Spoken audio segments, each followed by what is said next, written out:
یوم قیامت اسلام کی بنیادی عقیدتوں میں سے ایک ہے۔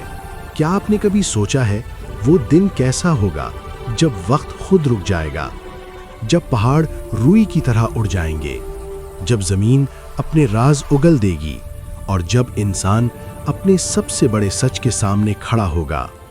یہ کوئی کہانی نہیں، یہ کوئی تمثیل نہیں، یہ قرآن کا وعدہ ہے۔ یہ ہے یوم قیامت، وہ دن جس کے بعد کوئی دن نہیں۔ یوم قیامت اسلام کی بنیادی عقیدتوں میں سے ایک ہے۔ قرآن مجید میں سینکڑوں مقامات پر اس دن کا ذکر ہے۔ نبی کریم صلی اللہ علیہ وسلم نے بار بار اس دن کی یاد دہانی کرائی۔ یہ دن انصاف کا دن ہے، یہ دن حساب کا دن ہے، یہ دن سچ اور جھوٹ کے فرق کا دن ہے۔ یہ ڈاکیومنٹری ہمیں لے جائے گی اس دن کی طرف جسے نہ آنکھ نے دیکھا نہ کان نے سنا، لیکن جس کی خبر اللہ نے خود دی ہے۔ خاموشی، کائنات میں ایک عجیب سکوت، پھر ایک آواز۔ قرآن کہتا ہے وَنُفِخَ فِی الصُّورِ، سور پھونکا جائے گا۔ یہ صرف ایک آواز نہیں ہوگی، یہ آواز دلوں کو چیر دے گی، یہ آواز روحوں کو ہلا دے گی۔ پہاڑ جو صدیوں سے کھڑے ہیں ریت کے ذروں کی طرح بکھر جائیں گے، سمندر ابال ماریں گے، آسمان پھٹ جائے گا، ہر زندہ چیز مر جائے گی، بادشاہ بھی، فقیر بھی، فرعون بھی، نبی بھی نہیں سوائے اس کے جسے اللہ چاہے۔ یہ ہے پہلی نفخہ، موت کی آخری سرحد۔ پھر ایک اور نفخہ، اچانک زمین ہلنے لگتی ہے، قبریں کھلتی ہیں، ہڈیاں جمع ہونے لگتی ہیں، روحیں واپس لوٹتی ہیں۔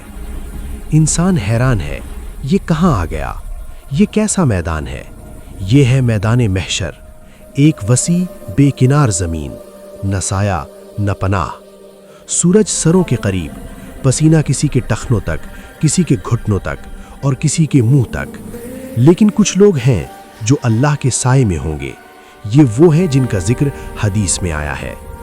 اب کتابیں تقسیم ہوں گی، اعمال نامے، کسی کے دائیں ہاتھ میں، کسی کے بائیں ہاتھ میں۔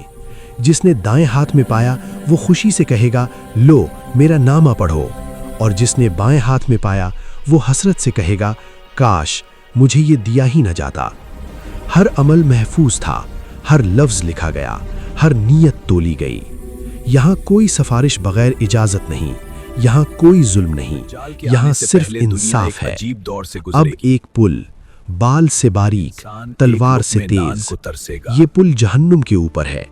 کچھ لوگ بجلی کی طرح گزر جائیں گے، کچھ ہوا کی طرح، کچھ رینگتے ہوئے اور کچھ گر جائیں گے۔ نبی کریم صلی اللہ علیہ وسلم وہاں کھڑے ہوں گے، دعا کرتے ہوئے یا اللہ میری امت کو بچا لے۔ ان کا چہرہ نور سے ڈھکا ہوگا، کوئی آنکھ اسے نہیں دیکھ سکے گی، صرف روشنی، صرف عظمت۔ اب سب سے بڑا لمحہ، جنت اور جہنم کو سامنے لایا جائے گا۔ جہنم کی سانسوں کی آواز ہوگی، جنت کی خوشبو پھیلی ہوگی۔ اللہ تعالیٰ خود فیصلہ فرمائیں گے، کوئی وکیل نہیں، کوئی مہلت نہیں۔ ایک عمل کسی کو جنت کے قریب کر دے گا اور ایک گناہ کسی کو جہنم کے کنارے۔ یہاں دنیا کی کامیابی بے معنی ہے، یہاں صرف ایمان اور عمل ہے۔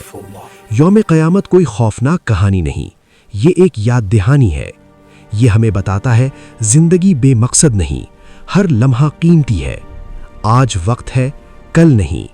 آج توبہ ہے، کل حساب ہے۔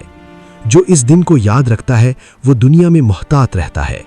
یہی پیغام ہے، یہی سبق ہے۔